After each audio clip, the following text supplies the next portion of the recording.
Hi, I'm Chris Converse, and I want to take a few minutes to show you a great new plugin for Photoshop called Photoshop Generator. This plugin is included with the latest version of Photoshop on the Creative Cloud and features a collaborative workflow with Edge Reflow. Specifically, Photoshop Generator is able to create a responsive web layout from your Photoshop file that we can pick up and modify inside of Edge Reflow. We're also providing this Photoshop file that you can download if you want to follow along with this brief tutorial. Now to get started, I'm going to open responsivecomp.psd up in Photoshop. Now, if you followed along in the last tutorial, you'll see over in the left-hand side, we have some layers over here that are named with file extensions. So barrels.jpg, corks.jpg, hero.jpg, and a layer group called logo.png. With these folders named as file names, let's come up to the File menu. Let's come down to Generate and choose Image Assets. Once we turn this on, Photoshop is going to create a folder on the desktop called responsivecomp-assets. And if we come over here and open this up, we'll see all of those corresponding layers are now turned into web graphics. Now, one of the things that I like to do in my responsive designs is use CSS to control some of my imagery. This way I can switch the actual graphics that are being used based on the screen size. So to generate multiple graphics inside of Photoshop from a single layer, let's come back to the Photoshop comp. I'll open up the layers panel here so you can see what I'm doing. So down here under Hero JPEG, I want to have 3 versions of this hero graphic for the different screen sizes. So I'm going to rename hero.jpg to hero_l.jpg. This is going to be my large graphic. Then I'm going to hit a comma, space. Then I'm going to put 75%, space, hero_m.jpg. This will create a second graphic at 75% of the size of the original. Then a comma, space, then a 50% size. We'll call that hero_s.jpg. Now when I hit return, watch the desktop. We'll see the original hero.jpg has been deleted and it's been replaced with 3 versions of the hero graphic. So let's come over here and preview these. I'll select hero large. Let's open this up. This is the large or original size. This is the medium size, and this is the small size. Now with my hero graphics generated, let's come back to Photoshop. I want to create 2 different versions for the barrels and the corks. So let's come down to the barrels layer, name this _L, then comma, space, 50%. barrels_s.jpg for small, hit return, then come down to corks, let's name this corks_l, then comma, space, 50%, corks_s.jpg. So now you can see in my folder on the desktop, I now have 2 different versions of the barrels graphic, 2 different versions of the corks graphic, and 3 versions of the hero graphic. Let me close my layers panel back down. Let me come over to the desktop and let's close the responsive comp assets folder. Then back in Photoshop, let's come up to the File menu. Let's choose Generate, and then let's choose Edge Reflow Project. And what this is going to do is create a responsive comp-reflow folder. If we open this up, we can see that we have a .rflw. This is a reflow document. We have an assets directory with all of our generated graphics inside of the images directory. So now that our Photoshop composition has been converted to a reflow document, let's come down here and let's open this up inside of Edge Reflow. Now the first dialog box I'll see inside of Edge Reflow is asking me to replace missing fonts. For this tutorial, we're going to ignore the fonts. However, it is interesting to note that you can come down here, click on the little T and the plus sign, and access Edge Web Fonts directly inside of Reflow.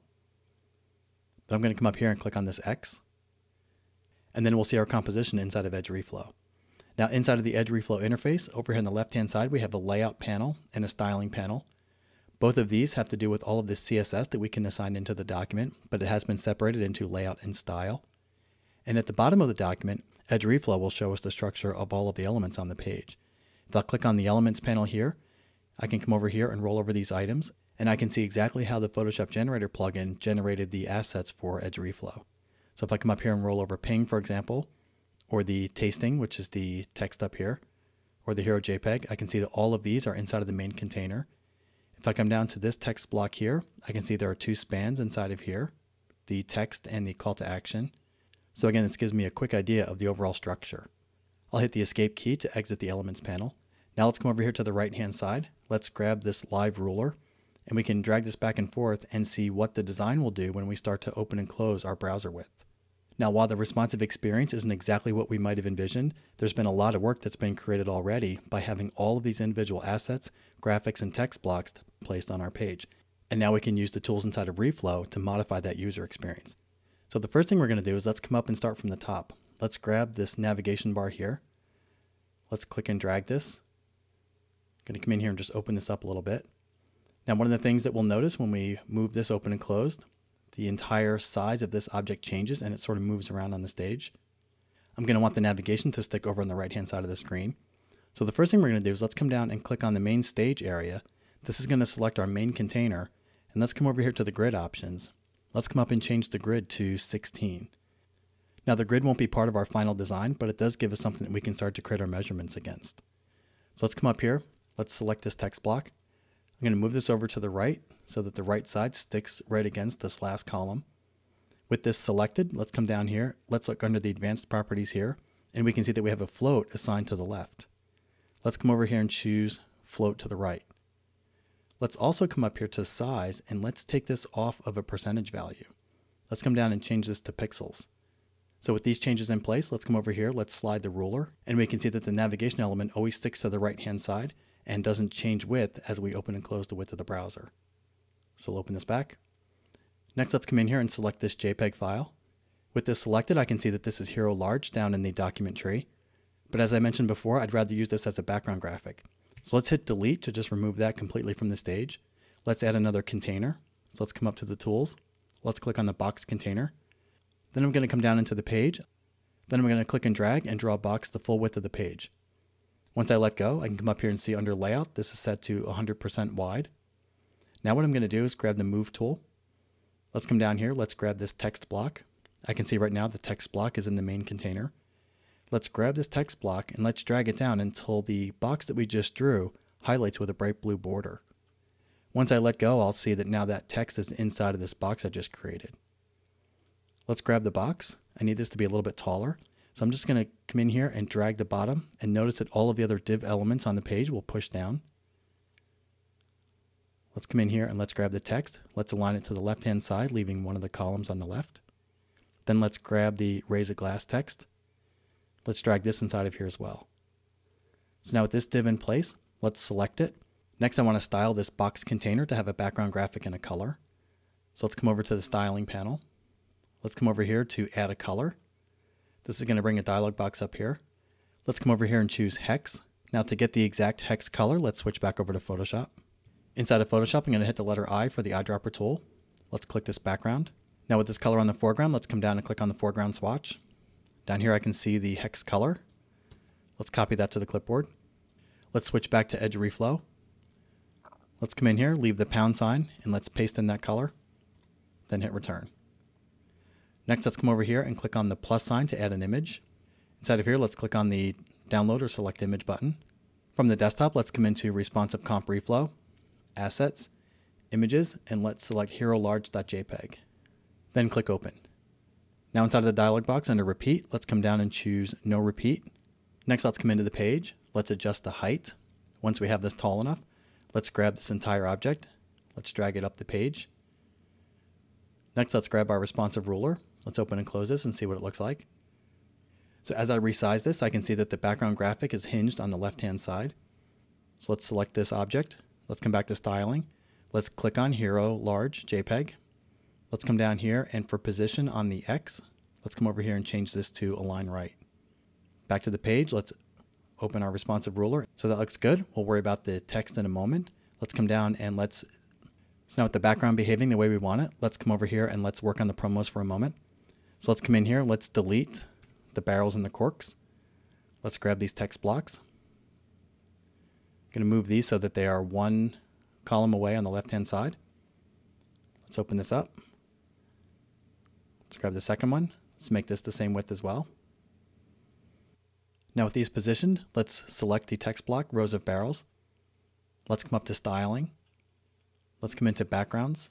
Let's click the plus sign. Then the download image button. Let's come over to responsive comp reflow, assets, images. Let's choose barrels large, then open. Next under repeat, let's choose no repeat. Now we have the text going over top of the background. So let's come over to layout. Let's come in here and adjust the padding. So for the padding, let's come in here. We can click and scrub this. I'm going to scrub this somewhere around 215 pixels. Then let's come over to the stage and let's make this tall enough to show the entire background graphic. Now let's do the same thing for piles of corks. Now back in our original Photoshop file, both of these objects are against a solid color. let's come up here, grab our box tool. Let's click and drag and draw another box on the stage. Now for the background graphic color, let's switch back to Photoshop. Let's come in here with the eyedropper tool. We want to use that dark green. Let's copy the hex code. Back inside of Edge Reflow, Styling, Add Color. Let's choose Hex. Let's paste in our green color. Hit Return. Now with that in place, let's come up to the Move tool. Let's select the rows of barrel text. Let's move this into place so that now this is inside of that box we just created. Align this to the grid on the left. Same thing for piles of corks. Let's align this so that it's against the last column on the right. Let's grab this div container. Let's move this up. Let's move it up until it snaps into place right under the hero area. But now notice that the height of this box is not encompassing these objects. With this div selected, let's come over to Layout. Under Size, for height, let's come in here and let's choose Auto. That will make it so that this box will now encompass both of these elements inside. If we come down here and collapse this down, as these get taller, that background green box is not going to get taller as well. Now to keep these elements from touching, let's select the green box. Now for padding top, let's scrub this up a little bit to about 10 pixels. And then let's add some bottom padding of about 18 or 20 pixels. Let's come back to our ruler and drag this out to about 1,000 pixels. Now another thing you may have noticed is our text colors didn't come across. So let's come over here. Let's double click inside of Raise a Glass. Let's select this text. Let's come over to Styling. Let's come over and click on Color. Let's click Hex. And for the hex color, we're going to put in 590204. We could also go over to Photoshop to get that color. Next, let's come into the main text here. Let's select this. Click on our swatch. Under hex, we're going to put in 5F6D1F. And let's come down here and select Learn More. The size of that got squashed down a little bit. So let's come over here to Size. Let's just scrub that up a little bit. Click on Color. Choose Hex. And let's come in here and set this to 70285D. Then hit Return. Down here for our two promos, we're going to come down and just set the color down here to white. So select rows of barrels. Set that to white. Let's grab the text inside. Let's change the size to 1M. Set the color to white. And we'll do the same thing for piles of corks. So now that we have all of our elements designed and styled for 1000 pixels on our ruler, now we can come over here and start collapsing this down and starting to see where we need to add breakpoints for where the design elements start to collide. So as I drag this down, let's pay attention to the hero areas first. So if we drag this down, we can see right about at this point, we get Raise a Glass breaks to 2 lines. We also see that we start to get some collision with the text here. So what we can do is open this up and close it and decide where that threshold hits.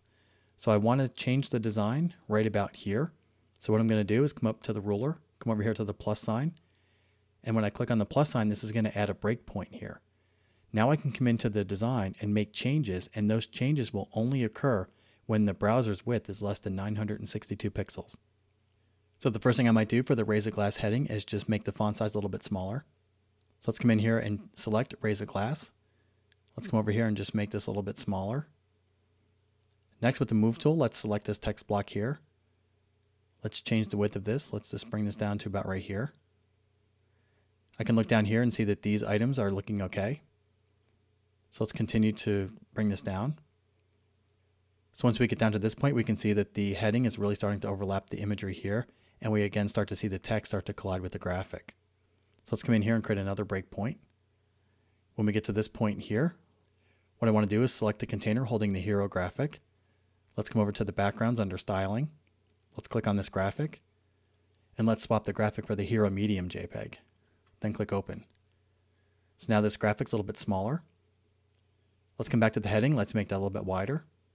Let's come back to the text. We'll make this a little bit wider as well. Let's grab the overall container. Let's shrink this down. And let's grab the promos and drag these up. Now with those in place, let's come down a little bit further. Once I start getting down around here, we can see that we're running out of room for our text here. So let's open this up and decide when we want to make that change. So maybe around 800. Let's come over here, add another breakpoint. Select the text object holding rows of barrels. Under Styling, let's come down, let's click on Barrels JPEG. Let's come down here to Scaling, and instead of switching the image, let's just resize this a little bit. So in this first property here, which is the background size X, let's set that to 140 pixels wide. And then for background size Y, we'll set that to 140 pixels tall. Then click back on background to make the dialog box go away. So now we see we have a little bit more room here. Let's come over to Layout. Let's come down to our left padding, and let's decrease this a little bit. Now we have a little bit more room for the text. Let's come over and do the same thing for piles of corks. Now with that in place, let's come over to our ruler. Let's continue to collapse this down. Once we get to about right here, we can see the heading is starting to collide once again with the background graphic. Let's create another breakpoint. Let's come in here to raise a glass. Let's collapse this down. This is going to go to 2 lines. Let's come down here and open up this text. Let's grab the overall container for the hero. Let's open this up. And what we're going to do here is let's move this down a little bit, make it a little bit wider so we can have the text moving into this negative space. For raise a glass, let's move this down a little bit. Once that's in place, let's close the hero up a little bit. Grab the promos, move these into place. Now the promos are also getting a little bit tight, so let's rearrange the composition inside of here. We're going to do that completely by setting the padding. So let's come over here with this selected. On the padding left, let's come back here and reset that to 0. And let's come over here to padding top, and let's move the text to be underneath of the photo. Same thing for piles of corks. Padding left, 0. Come down and change the height. Move this down. Let's continue to collapse this. We get to about this point here. We see a few things happening. One, we see that the navigation is running out of room. So let's find a breakpoint where we need to change the navigation. Click the plus sign. Now let's select the nav. In order to get the elements out of the way, I'm just simply going to make this really tall for a moment. Then let's move this over into place. Let's make this the full width of the page. Let's come over to Layout. For size, let's come in here and make this 100%. Let's hit Return. Let's go over to Styling. Let's align the navigation to the left. Let's come back to Layout. Let's go to Padding Left. Let's increase this a little bit. Close this up. Let's move it away from the logo. Grab the hero area. Let's move this up. Then next, come down and grab the promos. Drag these up as well. Let's continue to collapse this down until we see the heading colliding with the background graphic again. Let's create another breakpoint. Select the hero container. Let's come under Styling. Let's switch this for the hero small. Let's click Open. Now with that in place, let's come over here. Let's select the raise a glass. Let's double click to select the text. Let's make this a little bit smaller. I'm going to move this down a little bit so that the raise a glass can occupy some of this negative space inside of here. Let's make this wider. Same thing for the text. Let's make this wider. Collapse this down. Bring up the promos. Now for the promos, let's also switch to our small graphic for these as well. Select rows of barrels. Under Styling, let's select barrels. Let's completely switch this for barrels small. Let's click Open. Under Scaling, let's come in here and let's remove the scaling altogether. Now back to Layout. Let's set our padding top to 0. Let's move our padding over a little bit. Let's grab the piles of corks. Let's move this down. Let's grab rows of barrels. We're now going to make these horizontal. Next, let's grab piles of corks. Let's do the same thing. So at under 573, this is going to be the size that most mobile phones are going to see. And then we can collapse this down. And you can see up here in the hero area, we have enough room for the background graphic to go around the raise a glass text. We can continue to collapse this down. If we get down to around this 300 mark, this is lower than most phones. The iPhone still has a 320 pixel wide setting, so somewhere around here is what an iPhone will see. But again, if we decide we want to make any changes, we can select the hero area and we can just increase this a little bit. And realize that making a change here is going to affect all the way up to 573. So if I open this up, 573 will have the same height all the way down to the area where we made that change. Now at this point, we've completed customizing our responsive design experience. We have a design that will collapse down all the way to around 320 pixels and be able to accommodate screens over 962 pixels. And with that, you can see how powerful Photoshop Generator is, not only for its ability to dynamically generate graphics out of a Photoshop file, but also for its ability to construct an edge reflow document out of our Photoshop comp, allowing us to use a very visual tool to customize the user experience of our responsive design.